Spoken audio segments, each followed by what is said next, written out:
Bonjour les enfants, nous poursuivons nos activités de révision concernant l'adjectif qualificatif et aussi l'accord de cet adjectif. Alors on va lire ensemble le texte suivant. La belle fille brune qui avait de grands yeux contemplait soigneusement le magicien ayant une longue robe et un bonnet pointu. Il frôla un œuf de sa baguette magique et en tira des mouchoirs noués. Des colombes s'échappèrent d'une corbeille vide. Les spectateurs, qui étaient trop surpris, applaudissaient chaleureusement ce geste inoubliable. Alors, commençons d'abord par expliquer quelques mots dans le texte. Alors, la belle fille brune, c'est-à-dire, elle a une couleur de sa peau qui est ni noir ni blanc. Alors, on dit brun, un garçon brun, qui avait de grands yeux, contemplait, c'est-à-dire, il regardait avec admiration le magicien. Le magicien qui avait une longue robe, c'est-à-dire une tenue qui est très longue, et un bonnet, c'est-à-dire un chapeau qu'il met sur la tête, qui est pointu. Il frôla un œuf, c'est-à-dire il toucha avec une baguette. Il toucha un œuf de sa baguette magique et en tira des mouchoirs noués, c'est-à-dire qui contenaient des nœuds, bien qui contiennent des nœuds. Des colombes. Les colombes, ce sont des oiseaux.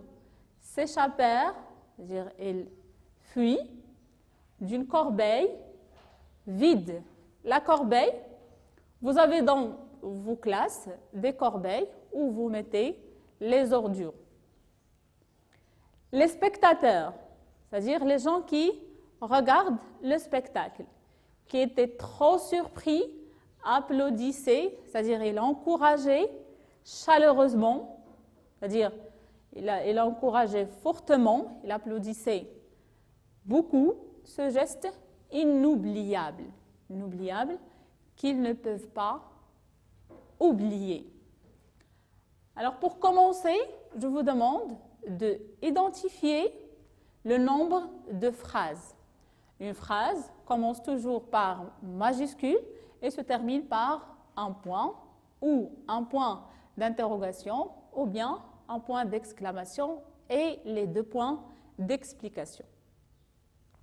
La belle fille, regardons, alors on a la première phrase, il commence d'ici, la belle fille brune qui avait de grands yeux.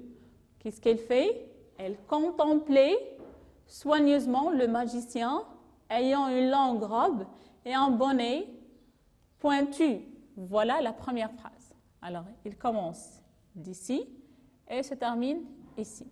Ou bien, dans cette partie, on a une seule phrase. La deuxième partie, voilà la majuscule. Il frôla un œuf de sa baguette magique et en tira des mouchoirs noués. Voilà la deuxième phrase. Des colombes s'échappèrent d'une corbeille vide. Et voilà la deuxième. Alors cette partie est formée de deux phrases. Alors on a deux phrases. La troisième, les spectateurs qui étaient trop surpris applaudissaient chaleureusement ce geste inoubliable. Alors, il commence d'ici et voilà le point. Alors, cette partie aussi, et comme la première, elle est formée d'une seule phrase.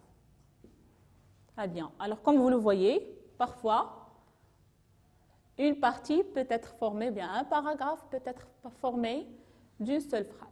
Maintenant, je vous demande ici d'identifier les groupes nominaux. Alors, on va se contenter de la deuxième partie. Alors, on va étudier cette deuxième partie. Il frôla un œuf de sa baguette magique. Alors, comme vous connaissez, un groupe nominal est toujours formé d'un déterminant plus un nom. Alors, on a déterminant plus un nom. Ici, 1, c'est un déterminant. Un œuf, voilà un groupe nominal. Il frôla un œuf de sa baguette magique. Voilà un autre. Alors, déterminant, pardon, plus un nom. Ici, sa baguette magique. Ce groupe nominal est formé de 3 mots. Et on tira des, voilà un déterminant, des quoi? Des mouchoirs noués. Elle est formée aussi de, on a des, le déterminant, mouchoir et noué. Des colombes aussi, c'est un groupe nominal, déterminant plus nom.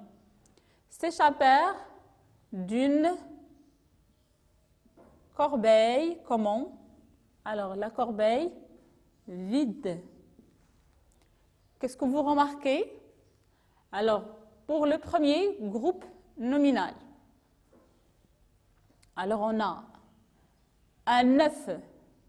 Alors, le groupe ici nominal, il est formé de 2 mots. Alors, on a un et œuf. Le deuxième, alors on a 3 mots. Le quatrième aussi, 3, pardon, le troisième. Alors on a ça, baguette, magique. Ici, on a des mouchoirs noués. Non.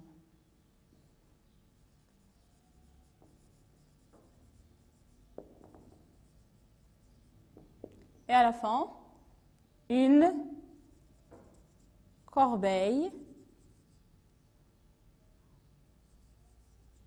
Comment? Vide. Alors, on a dit que le groupe nominal est composé toujours d'un déterminant plus un nom. Alors, regardez ici, le nom, c'est le noyau du groupe nominal.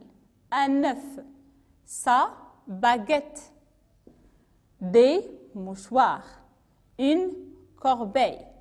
Regardez le nom, le mot, pardon, que j'ai encadré ici. À quoi sert-il, à votre avis? Magique, vide, noué. Dans la deuxième partie, on trouve ces mots. Pourquoi? Alors ici, sa baguette magique. Magique, il apporte une précision sur le mot, sur le nom baguette. C'est-à-dire, comment est la baguette? Alors ici, on qualifie le mot, le nom baguette. Ici, le nom qui sert à qualifier un nom, comment on l'appelle? On l'appelle un adjectif qualificatif. Alors l'adjectif qualificatif sert à qualifier ou bien apporter des précisions sur le nom auquel il se rapporte. Et on tira des mouchoirs. Comment sont les mouchoirs? Ils sont noués. Les colombes ici, regardez, pardon, j'ai oublié ce groupe nominal. Alors, il se compose de des et colombes.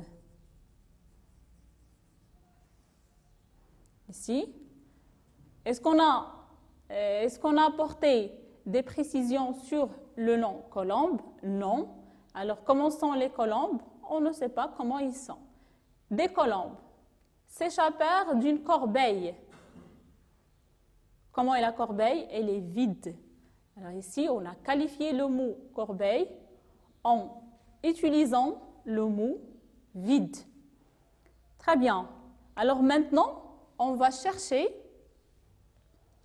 d'autres mots qui apportent des précisions sur des groupes nominaux dans la première et la troisième partie.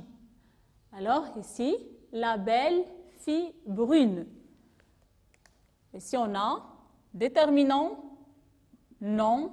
Regardez, on a belle. Alors, je vais l'entourer en vert. Alors, il y en a belle et brune. Alors, ces deux mots apportent des précisions sur la fille. Elle est belle et brune. Qui avait de grands yeux. Comment ils sont ses yeux? Ils sont grands. Qu'est-ce qu'elle faisait? Elle contemplait soigneusement le magicien. Alors voilà, un groupe nominal, mais on n'a pas de précisions sur le magicien. Mais on a des précisions sur sa robe. Comment elle est? Elle est longue. Et son bonnet aussi est un bonnet pointu. Passons à la troisième partie. Alors, combien de mots on a utilisé ici pour qualifier les groupes nominaux? 1, 2, 3, 4, 5 mots. Dans la troisième partie, le groupe nominal ici, c'est les spectateurs. Et comment ils étaient? Ils étaient surpris. Ici, le mot surpris, il apporte des informations. Bien, il qualifie le mot les spectateurs. Ils étaient trop surpris. Applaudissez chaleureusement ce geste. Ce ici, on a déjà vu ce. C'est un déterminant. C'est un adjectif démonstratif. Alors, ce, c'est un déterminant. Ce geste, comment est le geste? Il est inoubliable. Inoubliable qualifie le mot geste. Alors, dans la troisième partie, on a utilisé deux adjectifs qualificatifs. Alors, les adjectifs qualificatifs servent à apporter des informations, des précisions, à qualifier les noms auxquels ils se rapportent. On a vu dans la leçon des adjectifs que l'adjectif peut être soit attribut, soit épithète. Alors revenons au texte pour identifier les deux catégories des adjectifs. Rappelons-nous d'abord qu'est-ce qu'un adjectif attribut et qu'est-ce qu'un adjectif épithète. L'adjectif attribut, l'adjectif épithète, pardon, est placé juste, alors,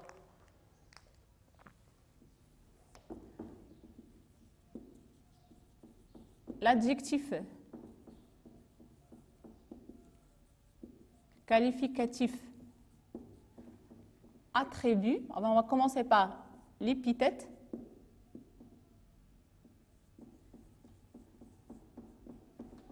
Est placé juste avant ou juste après le nom qu'il qualifie.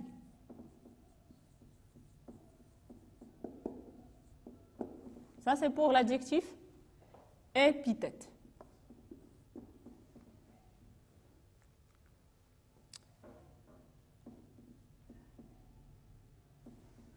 Pour l'adjectif attribut,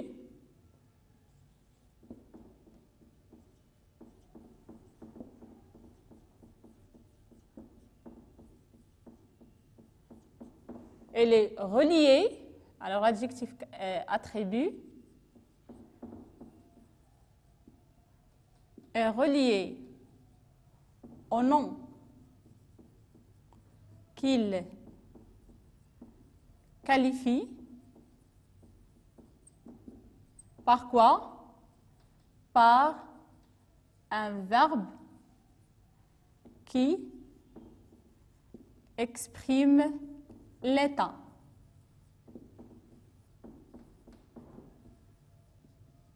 À titre d'exemple, comme le verbe, on a le verbe sembler, le verbe paraître, le verbe devenir, le verbe être, et on a une expression avoir l'air. On dit l'enfant a l'air malade. Alors, 3 points. On a d'autres expressions, ou bien on a d'autres verbes. Alors, cherchons maintenant dans le texte les adjectifs épithètes et attributs. Regardez. Belle et brune. Ils sont placés. L'un est juste avant le nom fille et l'autre, elle est après. Alors, c'est un adjectif épithète. Alors, ce sont des adjectifs épithètes. Qui avait de grands yeux. Grand qualifie le nom yeux. Alors, elle est placée, regardez, sa place, elle est juste avant le nom qu'elle qualifie, elle est aussi épithète. Contempler une langue. Alors, langue, voilà le nom qu'elle qualifie comme grand. Elle est placée juste avant le nom robe. Alors aussi, c'est un adjectif épithète. Et un bonnet, pointu est placé après le nom bonnet. C'est aussi un adjectif épithète. Voyons dans la deuxième partie. Il frôla un œuf. Si on n'a pas qualifié le mot œuf, de sa baguette magique. Aussi magique est placé juste après le nom baguette. Alors, c'est un adjectif épithète. Et on tira des mouchoirs noués aussi et épithète. Des colombes.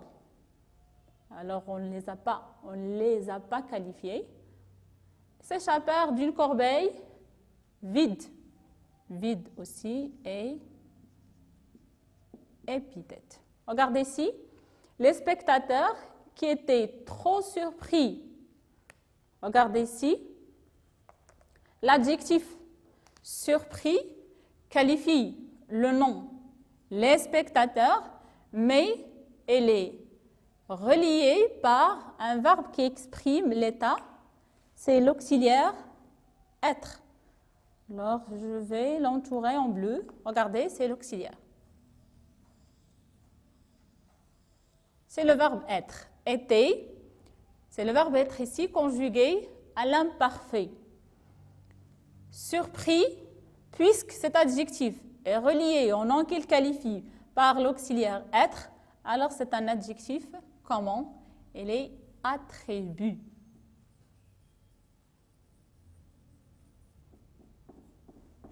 Applaudissez chaleureusement ce geste inoubliable. Inoubliable, placé juste après le nom qu'il qualifie, c'est-à-dire c'est un adjectif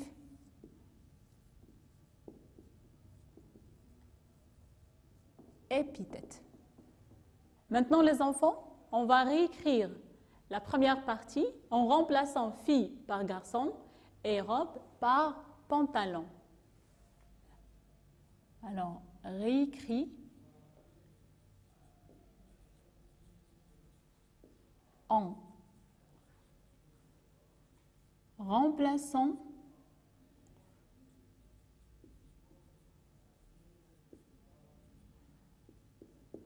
fille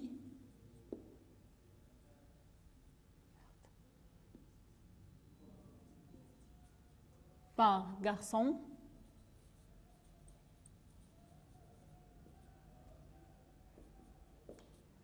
et robe par pantalon. Pardon.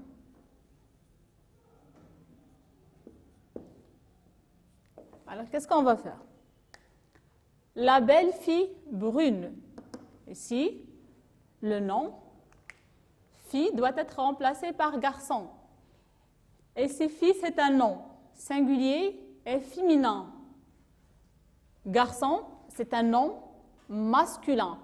Alors, on va changer le déterminant. Un garçon, on dit le garçon. Le belle. Belle, c'est un adjectif.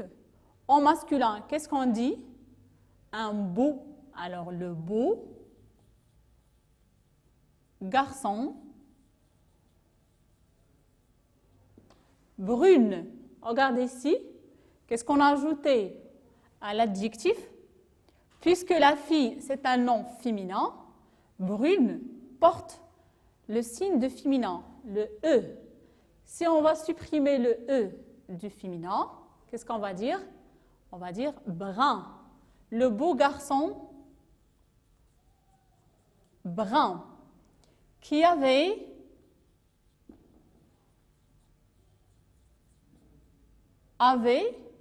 le verbe avoir conjugué à l'imparfait n'a pas changé. Pourquoi? Parce qu'on a gardé un sujet qui est singulier et masculin. Alors, qui avait de grands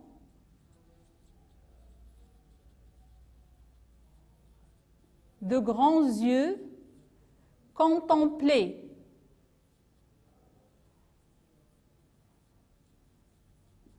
Et contempler comment? Soigneusement. Soigneusement, le magicien.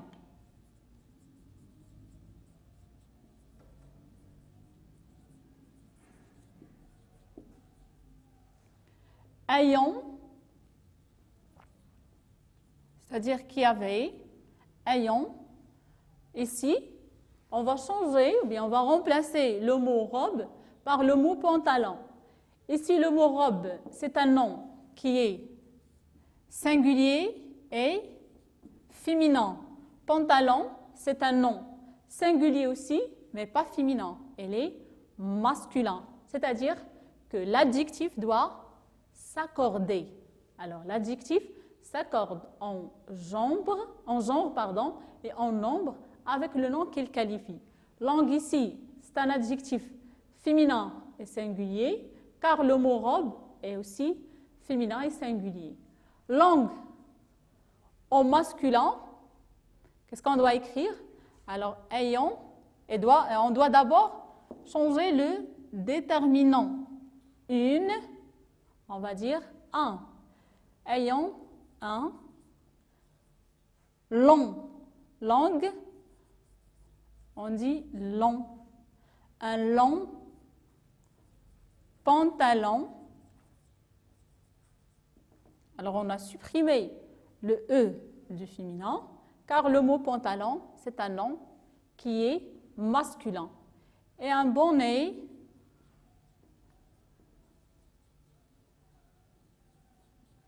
pointu.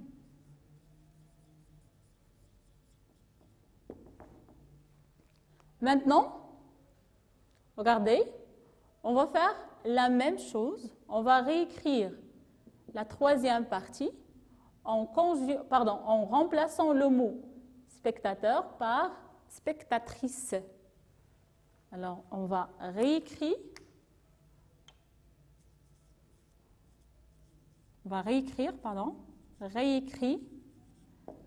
en commençant par les spectatrices.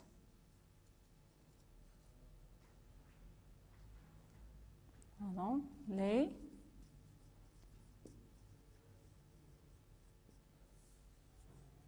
les spectatrices.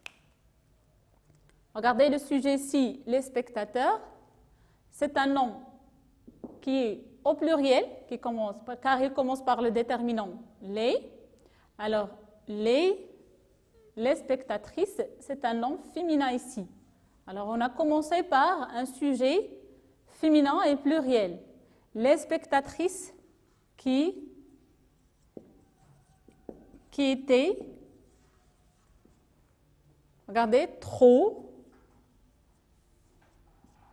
On ne va pas changer le mot trop. On ne va pas changer le mot trop car c'est un adverbe. Surpris, regardez. Surpris, c'est un adjectif. Alors, il va s'accorder avec le nom qu'il qualifie. Spectatrice, c'est un nom féminin. Alors, on va ajouter le E du féminin, pluriel. On va ajouter la marque du pluriel, c'est le S. Surprise, applaudissez chaleureusement